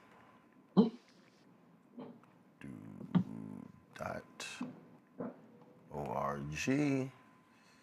Okay, all right, so this is the website here. Has all the information on here. And also lists the 4 demands as well. Correct. And these are the 4 demands are honoring their $2 billion pledge to the Black business community, deposit $250 million amongst any of our 23 Black banks, completely restoring the franchise commitment to DEI, pipeline community centers at TNHBCUs to teach retail business at every level. Okay? All right. Ron, we appreciate it. Thank you, man, for having us. BYBLACK.us. All right. All right. Thanks a lot. Appreciate it. All right, folks, going to a break. We'll be right back. Roland Martin Unfiltered right here on the Black Star Network. Don't forget, support the work that we do. Join our Bring the Funk fan club. You can, of course, give us via Cash App. We have the Stripe app. The QR code is right there. You can also send your checking money order to P.O. Box 57196, Washington, D.C., 2003 7-0196. PayPal is R Martin Unfiltered. Venmo is RM Unfiltered. Zelle, Roland at RolandSMartin.com. Roland at RolandMartinUnfiltered.com. We'll be right back. Hello, I'm Isaac Hayes III, founder and CEO of Fanbase. And right now, we're accepting investors in our $17 million round to revolutionize the future of social media. Today, for just $399, you can own 60 shares of stock in Fanbase at $665 a share. Go to startengine.com/fanbase and invest today. While the big platforms have grown too massive and disconnected from their users, Fanbase is building a platform where creators and users truly come first. We've already raised $4.8 million from everyday investors, who believe in this vision, and now you can join them. This is your chance to invest in a social media tech company with over 1 million users that is disrupting media by allowing anyone to reach all of their following and monetize their content from day one. The market is changing, big platforms are failing to serve their users, and fan base is stepping up to fill the gap. Don't wait until it's too late. Invest now. Invest for yourself and your future. Go to startengine.com/fanbase and own the future of social media.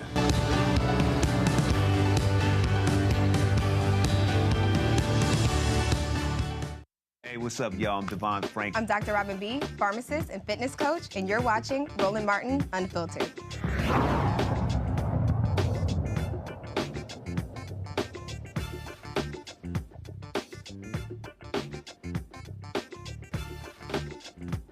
Case of the prosecutor who refused to prosecute the white men who killed Ahmaud Arbery. A Georgia judge has issued a directed verdict on one of those charges against Jackie Johnson. That's right. The judge ruled, senior judge John Turner ruled that the prosecution rested his case Monday afternoon on a motion by Johnson's lead defense attorney seeking a directed verdict on both charges against Johnson. The judge dismissed count 2, which involved obstruction of law enforcement in connection to the February 2020 shooting. Evidence will continue to be presented for count 1, which pertains to the violation of oath of office. Johnson's defense team is scheduled to begin calling witnesses and presenting evidence on Tuesday. So we're going to be continue to cover this story here. Last night, Grammys were pretty weird, okay? First of all, big night for Beyoncé. But check this out, y'all. Social media was talking like crazy because Babyface, who's won, I think last count, 13 Grammys, was being interviewed by these Associated Press reporters. Then this happened. Really at the forefront. Y'all have their apology? Can you talk about just this new trend that we're seeing in R&B where we're seeing more of a fusion? We're seeing people blend the genre with pop, blend the genre with hip-hop and rock as well. Yes, I think it's interesting. Chapel. You guys want to do that? Go do that. So sorry, baby. I'm so sorry. Hello, how's it going, Chapel? Hello. Okay. So Leslie Ambritz and Krista Faria, okay? That's what they just did there. Now, y'all, I've been on numerous red carpets. There's a way for you to handle that. And they got ripped on social media, and they dropped this apology. I want to thank you, but first I wanted to say that I'm really sorry about interrupting Babyface earlier. Chapel Roan had come up, and there was a lot of commotion, as there is on these carpets, but I'm a big Babyface fan, and as are we all, and so I just wanted to say that I really apologize. But thank you so much for having me, you guys. It's been great. Okay, I don't know who the hell she is, but if I'm Associated Press, I'm never having her dumb ass back. Y'all, I've done red carpets. It ain't new. And what happens is when you're interviewing somebody and you might see someone who you perceive to be is a bigger star. And yes, you don't want to miss the moment, but there's a way for you to do that. That wasn't it. That wasn't it. And you can have somebody go do another interview and they'll actually come back to interview you. But that also goes to show you what happens on these red carpets and how black talent gets disrespected on these red carpets. And again, I can't tell you how many times I have been on carpets, and yeah, I've been in the middle of an interview with somebody, and then someone who's coming by who is bigger. And I can tell you, there are times when I'm sitting here interviewing somebody, I might reach out and hold that person's hand. I might motion with them like to hold on or whatever, or they'll like motion like I'll come back. All those things happen, but I'm gonna kind of go, that was trash. That was trash. It was straight up disrespectful, and I don't care how big Chappelle Roan, Best New Artist or something like that is. They ain't got 13 Grammys. You know what I'm saying? No. The fact of the matter, when you're interviewing somebody, you're supposed to be treating them like the most important person in the world. And the fact of the matter is, she came off more as a fangirl than an actual reporter. And I'm glad that it got dragged across the internet. People think that this is like, oh, people making a big deal of this. No, you're supposed to respect the architects. You're supposed to respect the legends. And love Babyface or not, you got to respect the accomplishments. And again, just the lack of professional standards to be able to do something like that. And you're clearly a team of three. Like, you can figure out a way to have the other person go around and so on and so forth, and to have it, you know, and of course it's Babyface, you know, dignity. He's like, all right, y'all want to do that? He could have blasted them right there on the spot, but we know he wasn't going to do that because he knew that we were going to take care of this for him. So the fact of the matter is, even that apology, like you said, AP should never have them back on again. There are better ways to do this, and they just completely botched it and disrespected a legend across multiple genres. Absolutely. Teresa? Yeah, I totally agree. It was not only disrespectful, but it was just tasteless as it relates to who Babyface is. And honestly, I don't believe that is the first time that has happened on the red carpet with African Americans. So it's, again, just telling about, you know, the nuance of reporters and journalists who really don't have a basis about, you know, what it means to really create a legacy in music and have for real talent.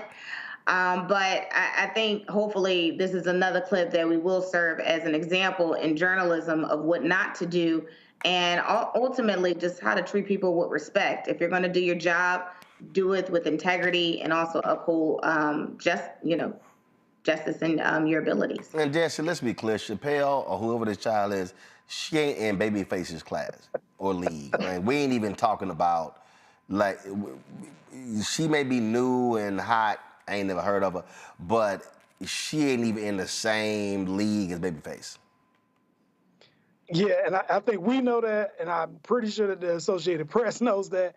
I don't know if the person who was doing the reporting knows that. She seemed like she might also be young and just not hip to all of the classics that Babyface has laid on us for the past 30 years. So I think one of the things that we're seeing from this video is not just the disrespect of talent, but also the disconnect people have from the art form. She probably doesn't even know what a Babyface cassette, Babyface CD, Babyface MP3, she's never had any of that. And so it would behoove her to get educated on Babyface and his classics that she claims that she knows, and to show the proper respect on the red carpet for somebody who is a legend in the community. But also, again, that's just not what you do. It happens. Yes, there's always confusion on red carpets, but the bottom line is you do the interview, and hey, you ask them. You may want to ask him 3 questions. You cut it to 1 question if you got somebody who's waiting, but that's really how that thing is done. But the big night, of course, was Beyoncé and Kendrick Lamar. Kendrick Lamar came away with 5 Grammys, including Record of the Year and Song of the Year. Beyoncé, of course, won Country Album of the Year, the first time she now joins 2 other artists. First of all, the first black woman to win a country award since the Pointer Sisters 40-plus years ago. And then, of course, in terms of solo, of course, that's my man Darius Rucker as well as Charlie Pride.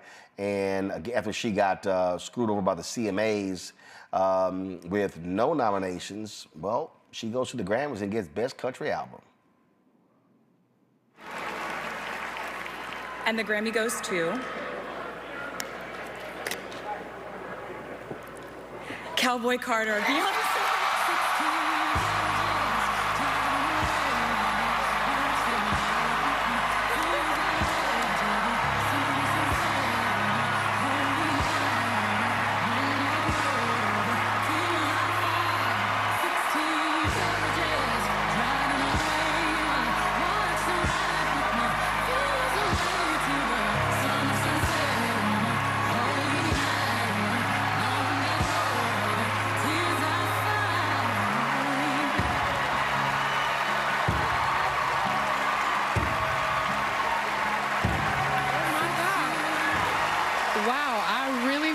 Expecting this.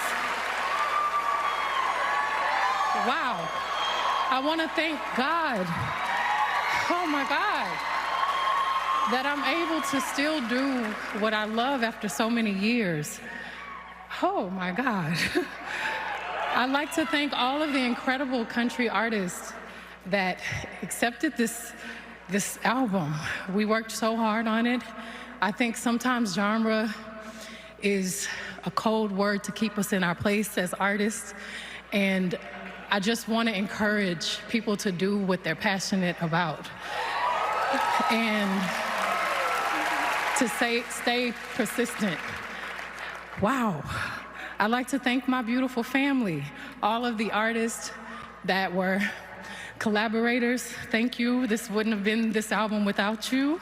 I'd like to thank God again and my fans, and I still am in shock. So thank you so much for this honor.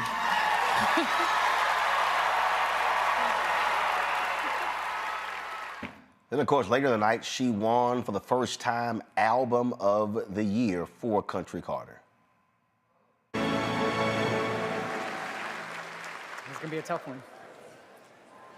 As selected by the 13,000 voting members of the Recording Academy, the Grammy goes to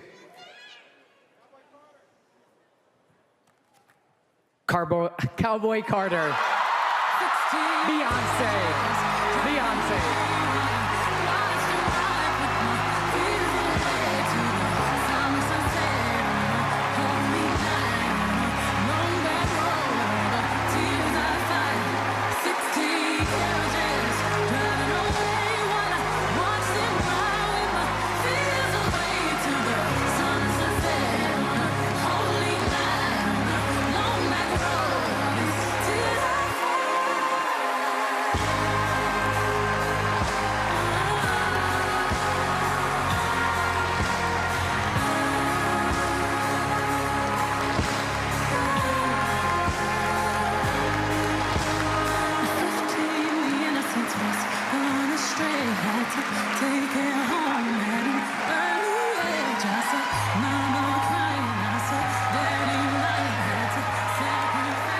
I'd like to thank and acknowledge and praise all of the firefighters for keeping us safe. I just feel very full and very honored. It's been many, many years. And I just want to thank the Grammys, every songwriter, every collaborator, every producer, all of the hard work. I want to dedicate this to Ms. Martell, and I hope we just keep pushing forward, opening doors. God bless y'all. Thank you so much. Thank you.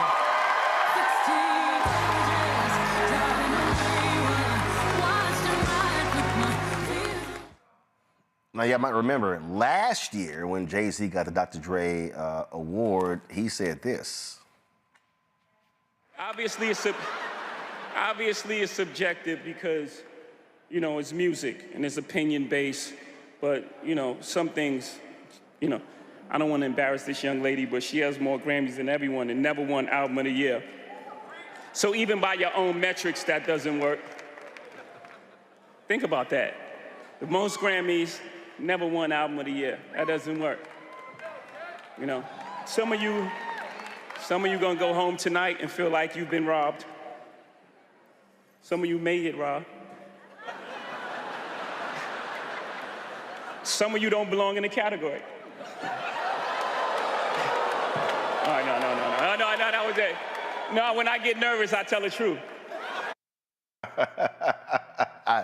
Wow, it was a whole lot last night, and after, of course, coming off the stage, Beyoncé, Kevin Frazier with Entertainment Tonight caught up with Beyoncé after finally making history. You know how we waited for this moment. We waited for, I am so good, congratulations. This is a moment, I think, that you see people clapping in the media room. You saw the reaction out there. What does this mean to you? It's very surreal, and it's been 25 years of just working really hard and trying my best to keep growing and keep opening up doors. So I'm just very honored, very honored. Congratulations, and take this Happy as that well. my daughter got to see that. You know, it was great that she was there with you, and you took her up on stage. She's so grown though now. She is so grown. Taller than me, I don't like it at all. I mean, So happy that she was here, and Rumi, who's on the album, my Mm-hmm. youngest daughter, she was watching. I forgot to thank her, so I get to thank her now. Thank you, Rumi. And can I also say you did so much for so many country artists like Rhiannon Giddens and other folks who you hear them talk about. I saw her cry on CBS talking about the opportunity, that banjo lick and how it changed everything. How important was that? Well, the banjo has a deep history, and I just feel honored to reintroduce some of that history that I think has been lost, and very, very honored that I got the response and the open heart, and people welcomed the album. The love I got from the country community tonight really made me feel so seen, and I'm very grateful. Well, They continue to open up the world for people that just love and respect the genre, no matter where they come from. Everybody should be invited. So Now, of course, Teresa, it was a whole bunch of mad country folk last night. Oh, Lord. They were just so upset. She's not a country artist. And you know me, I was hate tweeting some of them because, you know, I'm petty like that. I'm real petty like that. And then you got this fool here. You take John Rich, of course, big time MAGA, and you know he posts. Folks are asking me, how do music award shows work? Labels, publishers all have blocks of votes. They make deals with each other. You vote for mine, we'll vote for yours type thing. It has zero to do with who made the best music. Thus, Beyoncé with Country Album of the Year. Nice, right? The same thing is true with the CMAs, ACMs, Billboard, etc. All work exactly. Somebody later said, I did not realize Beyonce sang country music. He goes, she does it. And this goes to show you how stupid they are. And John Rich is an idiot. And Clay Travis, who's a MAGA radio personality, same thing. And this is real clear. They can all go to hell. This is what I said on my Congo. I tweeted last night. I said Ray Charles was not a country singer, but he did put out country music. Lionel Richie, not a country singer, but he put out country music. And his album, Tuskegee, went to #1 on the country chart. So they can all go to hell. Lil Nas X, you know, you could add that as well. Old Town Road, right? And so my favorite line from her speech, she said, genre is a code word to keep us in our place. And she said that for the music industry, but that's the case across all of our industries, that they don't want us in, whether it's media, whatever it is. And so that was really powerful. And, you know, honestly, you know, if you like an artist, you're kind of like, when they get a Grammy, you're like, that's pretty cool. You know, but for Beyonce, I was genuinely happy for her because she's become one of my favorite artists. Always respected the talent, of course. But I respect artists who use their skills to make a social commentary on things. And she did that by getting involved in the election. She's done that with a lot of her service projects. And she's done that with Cowboy Carter by bringing the Black country experience and origins to the forefront. And so for that, and she worked so hard to do that. And the CMAs played her. And she got her ultimate revenge. What did Frank Sinatra say? The best revenge is massive success. And to be able to do that with her child right there as well, it's just a beautiful thing. We need to support people across multiple genres who do their job to push the culture forward, and Beyonce does that, and I wish more artists would take her lead. Congratulations. I really didn't give a damn what none of these haters had to say last night, Teresa, and I really didn't. And they can still whine and complain, but it's kind of like, we don't care. Yeah, I mean, look, I think she said it very clear on stage, you know, or actually Jay-Z said it in terms of they're in the business of opinion. So, you know, there are going to be those who love what you do. Beyonce is a class act. She is very multi-talented. And, you know, honestly, people will tell you if they do not like the music. But she's put out some great hits, has found some great collaborations. One thing about Beyonce, you'll never see two songwriters. There's always 10 or more. Producers are always multifaceted. it's just a great blend and a great ear that she has that's able to put out this music. So it's unfortunate the hate that we see. It seems like it's increasing, especially on this X platform at an astounding rate. But it's also the love that she's getting and what she is still doing, you know, in her 25 plus years of being in the music business. So we appreciate, you know, what she continues to do in the music industry and also philanthropy. But Jesse, the real deal is white conservative folk don't believe any non-white conservative people should be doing music, should be doing country music. That's just the bottom line. And when all these people were sitting here acting a fool last night, I just had to dig into my archives and pull out a Plies video for all of them. I sent several of them, including country singer John Rich this year. You wanna argue? I can't argue with you. No, you mad. Look at you. You mad. You big mad.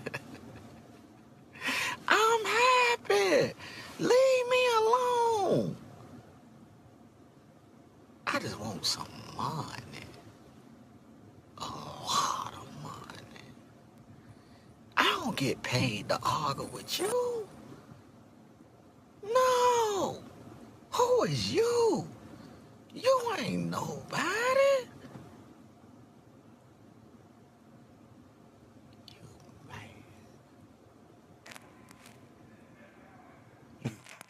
No, you cut it off. No, come on. No, go back. You cut it off early.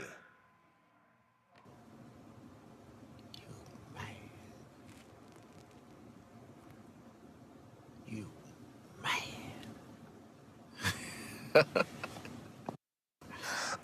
Jesse, that's what I sent him. The first thing I thought about when I saw Beyonce accepted her awards last night was, I can't remember who the country artist was that was at the inauguration, kind of, I guess, their version of an after party, who had all these little slights and darts to throw at Beyonce for being involved in country music and saying how we don't belong. Exactly as Beyonce says, genres that have been constructed to tell us what our place is supposed to be. But I think part of that anger just comes from the fact that you cannot impede on Black excellence anywhere. And it grinds their gears, the fact that doesn't matter what kind of genre she sets out to make music in, she's always going to be at the top. And historically, the only thing they had over her was her not getting the major award, the major album of the year. And now that's gone. So it's undeniable talent. We probably will never see anything like this again. Someone who can just pick up a microphone and just make transitions between genres look effortless. And then on top of that, you know, it never helps when people got a Black family that's proud and supportive in front of their face, and they don't want to see that because they want the world to believe that our families are crumbling and we're not successful. A Black, rich family who is at the peak of success, it's the worst thing that could ever happen to them. So I expect that the anger is going to continue to grow. But I just hope and pray that they continue to be successful and bask in it. And much like you, I will be sharing the same Plies video to the people in my feed who want to express hate. Again, we don't give a shit what y'all think. At all. Ever. Never, ever, ever. Just ain't gonna happen. I don't really care what they think. I don't. So they can stuff. I tell you what though, if you were Drake, you did not have a good night. Oh, whoa. Oh. If Drake was watching the Grammys somewhere, I think there are some big screen TVs that need to get replaced this morning. That was, I'm like, you know, here's what I don't understand. This is what I don't understand. You know, Jesse, there's a phrase that says, I don't punch down. I don't punch down. If you're Drake and you're selling and your streams are that high, I'm not getting to a back and forth with you. All I would have done is put out a video with me at a table full of money, just counting the money. I wouldn't even, I'm telling you, see, the mistake that people make is they want to get into this whole back and forth. Look, when Ja Rule was on top and 50 Cent came at him, Ja Rule was hot and 50 was like, yo, I got to come at him, take him down. Ja Rule should have went, you a pimple on an elephant's ass. But Drake chose to engage, and now he look like a fool suing the record label and all that. My deal would have been like, and then I'd be like, excuse me, I'm sorry, who? I'm sorry, who? Nah, whatever. Whatever. That's really what his response should have been. But man, last night, Kendrick come out with 5 Grammys and a Super Bowl next week. Yeah, ain't gonna be 2 good weeks for Drake. Ain't gonna be 2 good weeks. Absolutely, absolutely. And what makes it funny is I was noticing the outfit they chose to wear, and I looked it up, and it's called a Canadian tuxedo. A Canadian tuxedo. Jean on top of jean. And the other part from last night that really stuck out to me was at the part of the Not Like Us song when he talks about striking the chord, and it's probably A minor. The entire audience of people who would have been Drake's colleagues were singing the song in unison. So yeah, not a good week for Drake, and not going to be a good couple weeks because Kendrick Lamar is only warming up for what is soon to be a great halftime show next weekend. I listen, sometimes you just don't even, I'm telling you, when you at that level, hey, Omakonga, you just shake it off like, dude, I'm not entertaining you. You're not on my level. But what he chose to do was to engage, and it was like, man, it ain't gonna end well for you. And again, this is, Jesse was talking about it, this is the Canadian tuxedo. Trust me, that was not happenstance, Omakongo. His troll game is tight. I mean, his concert series is coming this summer. He's doing his show in Toronto on Father's Day. So, there's going to be more smoke for Drake. I didn't know about the Canadian Tux thing. Look, when a diss track wins a Grammy, that might be like the first time in history a diss track won a Grammy. You know you're done. No. You're lost. No. Drake. No. It won Song of the Year, Record of the Year, Best Rap Record of the Year. Yeah, he walked away with 5 last night. Off a diss track. And so, look, Drake is the #2 selling artist rapper of all time behind Eminem. And he's surpassed like Michael Jackson in some type of other categories. So like you said, man, you could just go back and chill, enjoy your money, drop the lawsuit, like just try to salvage your career, man, because you're going to keep losing like over these next few months because the tour's coming. So I don't know what you got in store, but it's just not enough. It's just not enough. And that moment of the whole crowd singing Not Like Us, it's just, let it go, Drake. You lost. It's over. I mean, Teresa, he won Best Rap Song, Best Rap Performance, Best Music Video, Song of the Year, Record of the Year, off of one song. Not Like Us. Damn. One song.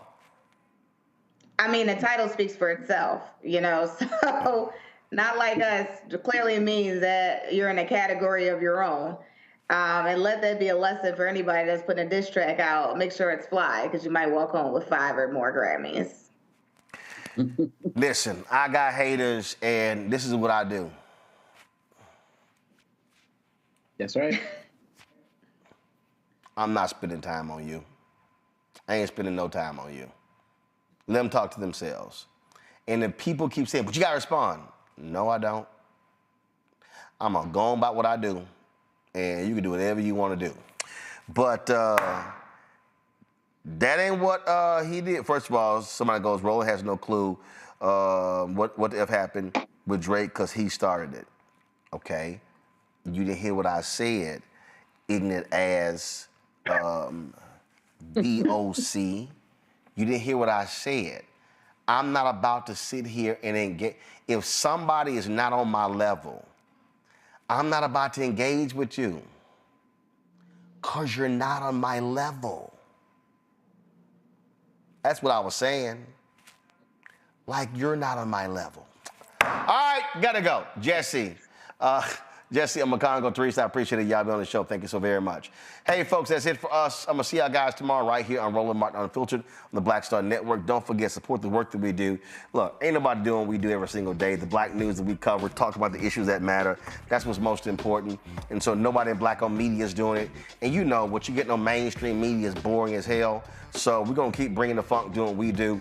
Your support is critically important, so please join our Bring the Funk fan club. The goal is to get 20,000 folks on average, giving $50 each a year. That's $4.19 a month, 13 cents a day. Of course, you can support us via Cash App. The Stripe platform is how you can give to us via Cash App. QR code is right there. You can also, of course, send your check and money order to P.O. Box 57196, Washington, D.C., 2003 7-0196. PayPal R Martin Unfiltered. Venmo is RM Unfiltered. Zelle Roland at RolandSMartin.com. Roland at RolandMartinUnfiltered.com. Download the Black Star Network app, Apple phone, Android phone, Apple TV, Android TV, Roku, Amazon Fire TV, Xbox One, Samsung Smart TV. Be sure to get, of course, copy of my book, White Fear, How the Browning of America is Making White Folks Lose Their Minds, available at bookstores nationwide. You can get the audio version on Audible, which I read. You can also, of course, get our merchandise, our Roland Martin Unfiltered Black Star Network merchandise. By going and get that hashtag. We tried to tell you, FAFO 2025. Also, don't blame me. I voted for the black woman. Get all that merchandise. QR code is right there. Go to rolandmartin.creator-spring.com. rolandmartin.creator-spring.com. And don't forget, download the app Fanbase.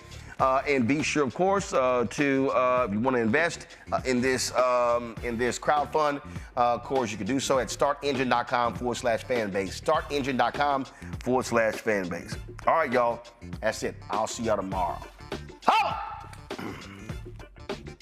Black Star Network is here. Oh, no punch! I'm real revolutionary right now.